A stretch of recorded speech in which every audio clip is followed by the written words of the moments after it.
There's no feeling more intense than starting over.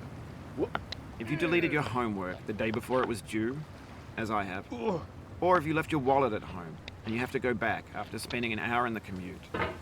If you won some money at the casino and then put all your winnings on red but it came up black. If you got your best shirt dry cleaned before a wedding and then immediately dropped food on it. If you won an argument with a friend and then later discovered that they just returned to their original view. Starting over is harder than starting up. If you're not ready for that, like if you've already had a bad day, then what you're about to go through might be too much. Feel free to go away and come back. I'll be here. Alright, thanks for coming with me on this trip. I'll understand if you have to take a break at any point. Just find a safe place to stop and quit the game. And don't worry, I'll save your progress, always, even your mistakes.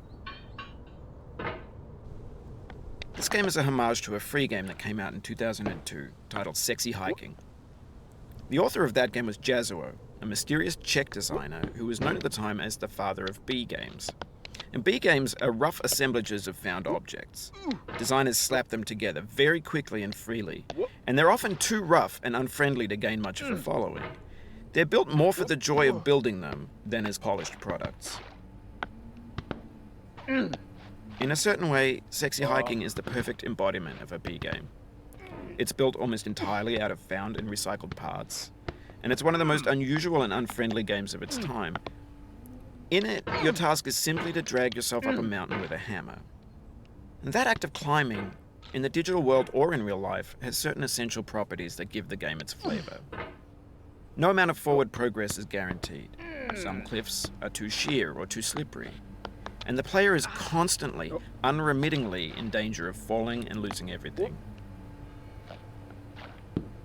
Anyway, when you start Sexy Hiking, you're standing next to this dead tree that blocks the way to the entire rest of the game. It might take you an hour to get over that tree, and a lot of people never got past it. You prod and you poke at it, exploring the limits of your reach and your strength, trying to find a way up and over. And there's a sense of truth in that lack of compromise. Most obstacles in video game worlds are fake. You can be completely confident in your ability to get through them once you have the correct method or the correct equipment or just by spending enough time. In that sense, every pixelated obstacle in Sexy Hiking is real.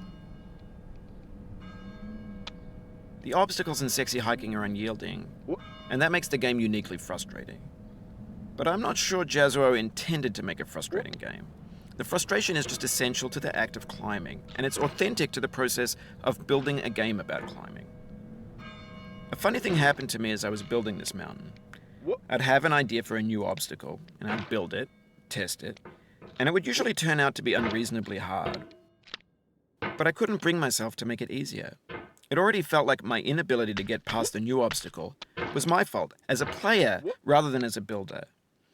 Imaginary mountains build themselves from our efforts to climb them, and it's our repeated attempts to reach the summit that turns those mountains into something real.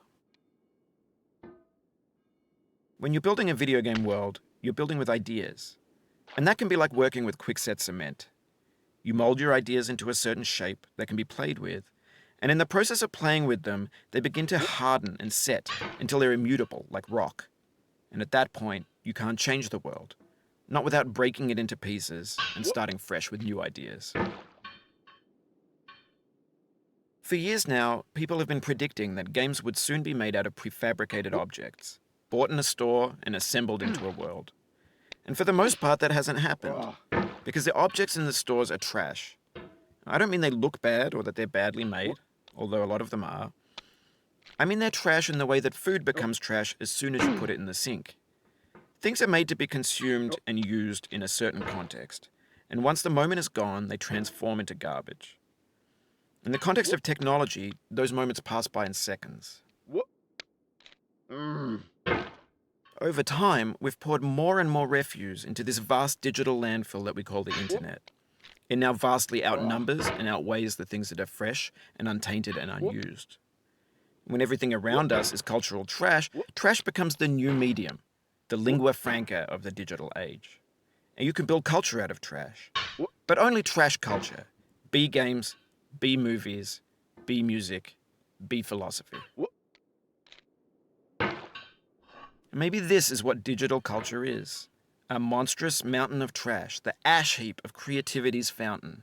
A landfill with everything we ever thought of in it. Grand, infinite, and unsorted. There's 3D models of breakfast, Gen X's fanfic novels, scan magazines, green screen Shia LaBeouf, banned snuff scenes on LiveLeak. Facebook's got lifelike bots with unbranded adverts and candid shots of Kanye and Taylor Swift mashups, car crash epic failed GIFs, Russian dashcam vids, discussions of McRibs, discarded, forgotten, unrecycled, muddled, rotten, untitled. No. Everything's fresh for about 6 seconds, until some newer thing beckons, and we hit refresh. And there's years of persevering, disappearing into the pile, out of style, out of sight. In this context, it's tempting to make friendly content that's gentle, that lets you churn through it but not earn it. Why make something demanding if it just gets piled up in the landfill, filed in with the bland things?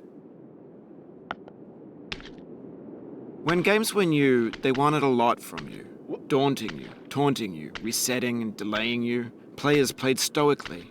Now everyone's turned off by that. They want to burn through it quickly, a quick fix for the fickle, some tricks for the clicks of the feckless. But that's not you, you're an acrobat. You could swallow a baseball bat.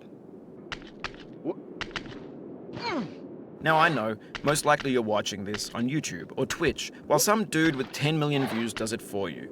Like a baby bird being fed chewed up food. That's culture too.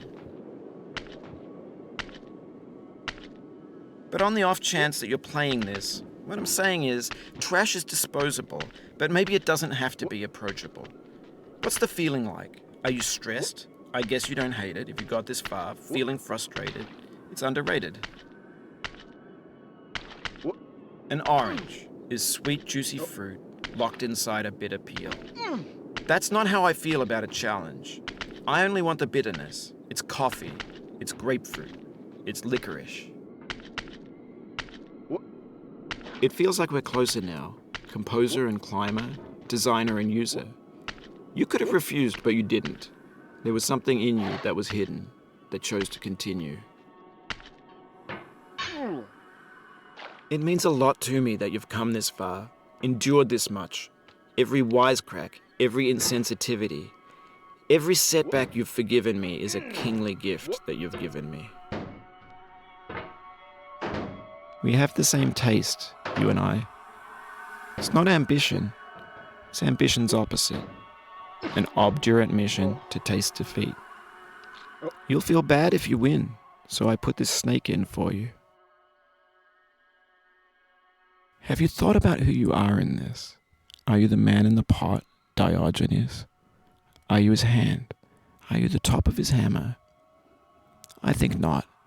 Where your hand moves, the hammer may not follow, nor the man, nor the man's hand. In this you're his will, his intent, the embodied resolve in his uphill ascent. Now, you've conquered the ice cliff, the platforms, the church, and the rectory. The living room and the factory, the playground, the construction site, the granite rocks, and the lakeside. You've learned to hike. There's no way left to go but up, and in a moment I'll shut up. But let me say, I'm glad you came. I dedicate this game to you, the one who came this far. I give it to you with all my love.